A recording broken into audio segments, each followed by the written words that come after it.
Welcome to Luto, Inato. We created this channel for a cause to promote Filipino historical food culture and old-fashioned food traditions.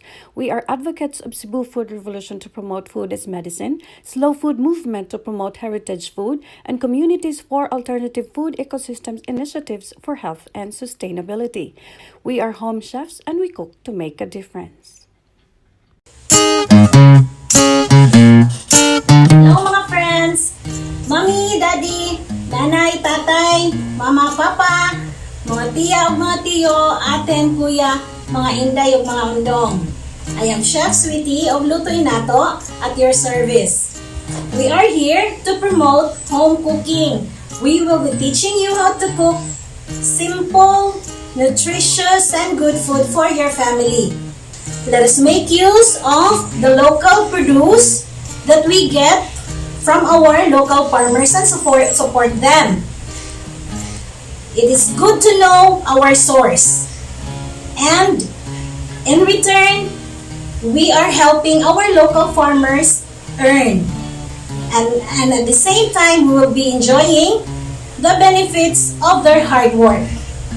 We should love our farmers. They are working hard to provide us with the freshest, healthiest food that we are going to eat that is good for our family. Not only that, we should know the food traditions that we Filipinos are enjoying. We should also know the different nutritional benefits that our vegetables that we are eating contains. The benefits of all of these are so amazing. This way, we help the farmers earn, and at the same time, we are helping or protecting our environment that is good for Mother Earth and our well-being. Okay? So now, we will be cooking a very yummy dish loved by the Visayan people, the Binignit.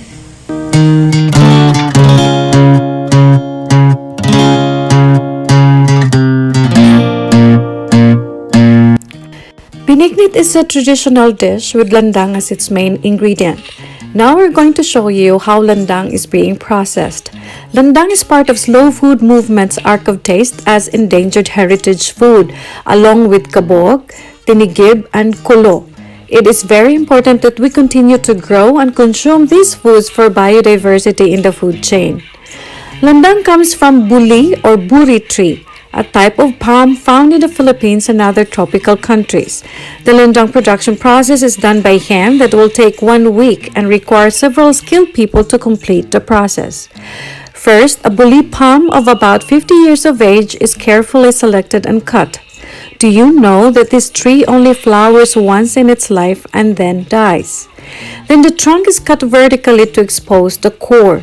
The hard core is chopped into shards that are dried very well for 2 to 3 days and pulverized by hand with a wooden mortar and pestle into a flour, a process that requires several rounds of pounding.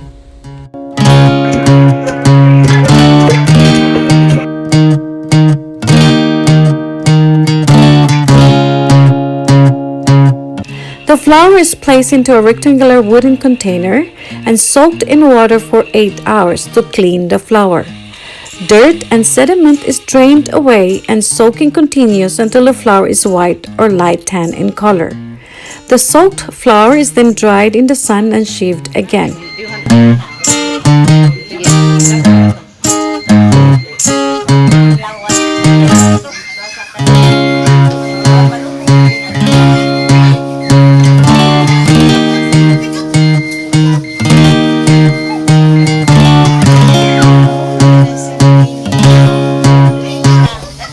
Then it is roasted in an oil-coated pan, stirring for about an hour and a half until the flour forms small lumps, and completing the process for making landang.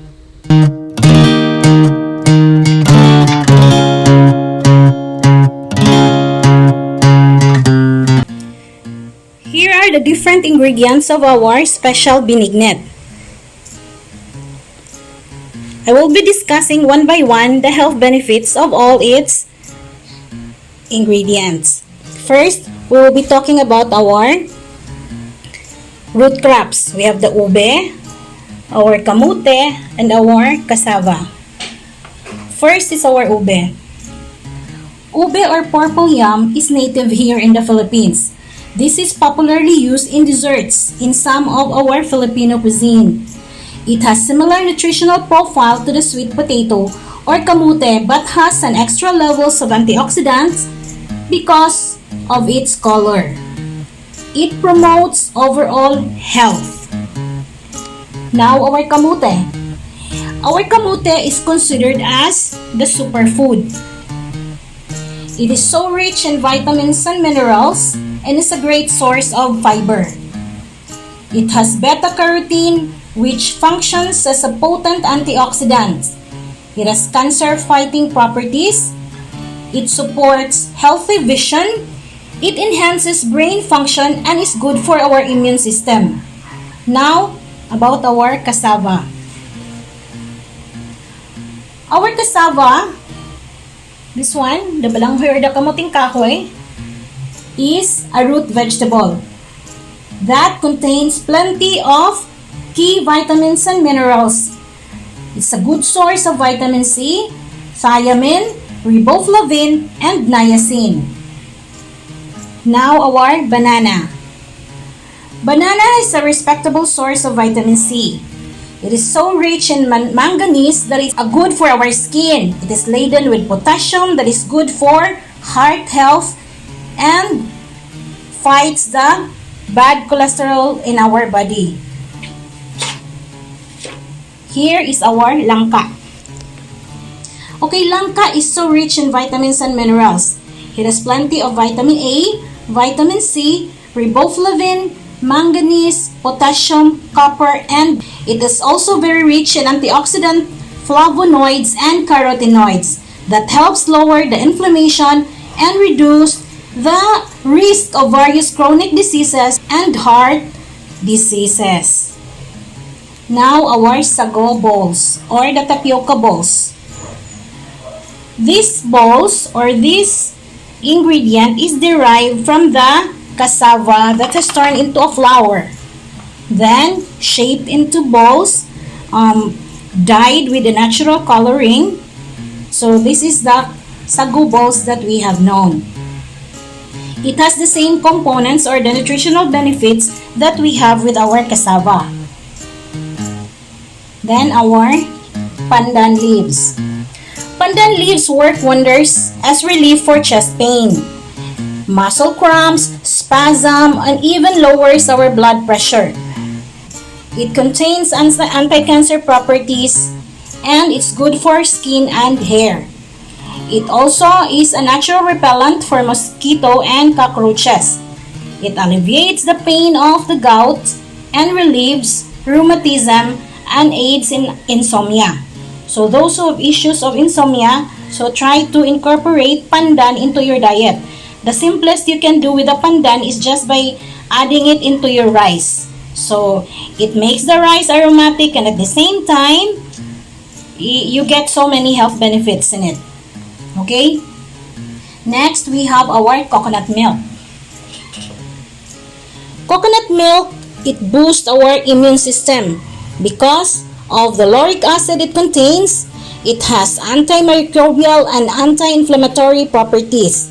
It is very rich in vitamins and minerals, calcium, potassium, magnesium, iron, and vitamin C.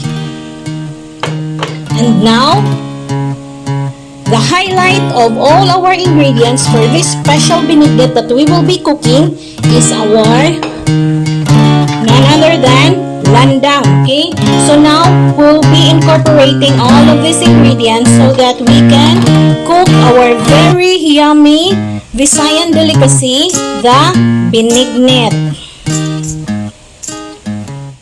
Now we'll be cooking our binignit. We have boiled the water, then we add our landang.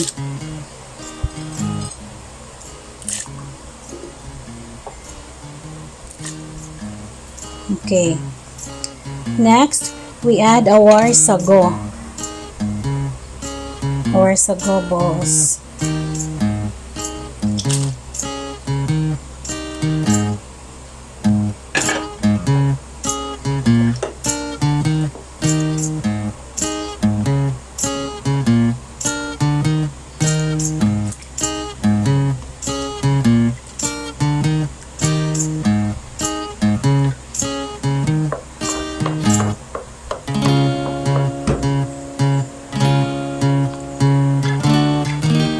So the landang that we have bought from the market has been washed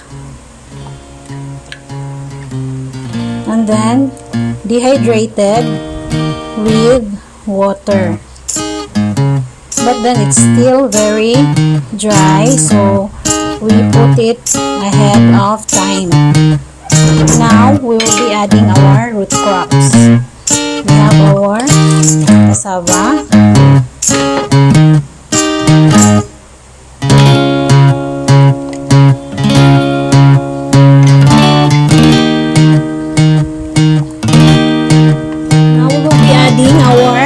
ube,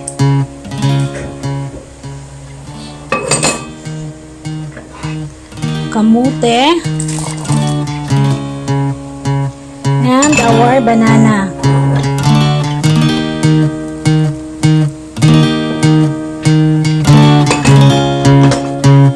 Mix them well.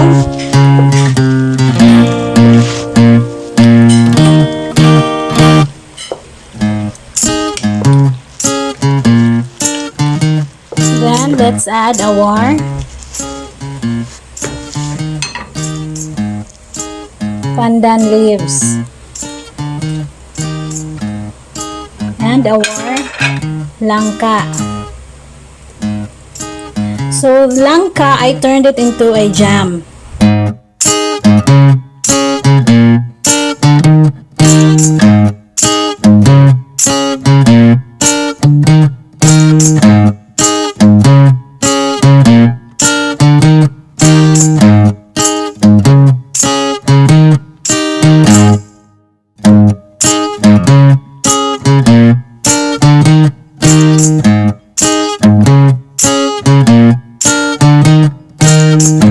Now our ingredients are cooked.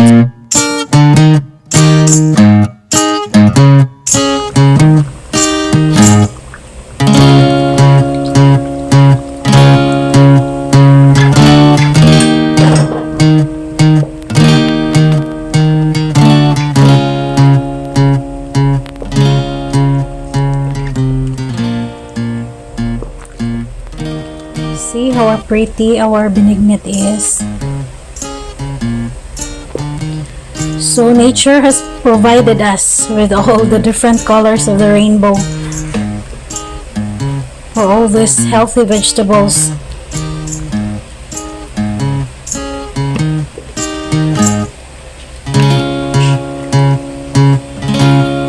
Now our binignit is done.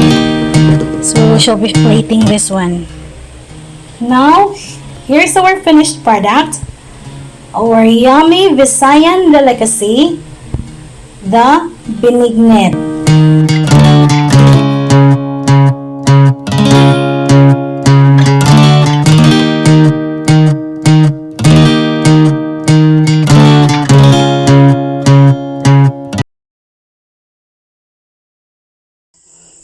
This palm tree, this one, this is the source of our heritage food, heritage Filipino food, landang. So this huge tree will be cut down and the body will be cut into small strips, then dried for a few days under the heat of the sun. Then eventually the sap that will be dried out will become the landang that we have known. So it's a very tedious process. But then the people of the olden times, they are very, very hard working in getting all these benefits from nature. See how huge this palm tree is. So in our local term, this palm tree is called buli. There's so plenty of trees, palm trees here all over. Oh, it's around here in the vicinity of this farm. And that young fellow over there is very generous enough to accommodate us and tour us in their farm. So we're gonna go there. Okay, he will be showing us how to harvest cassava and sweet potato.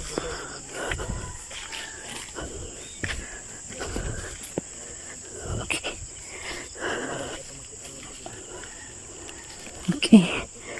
You're here.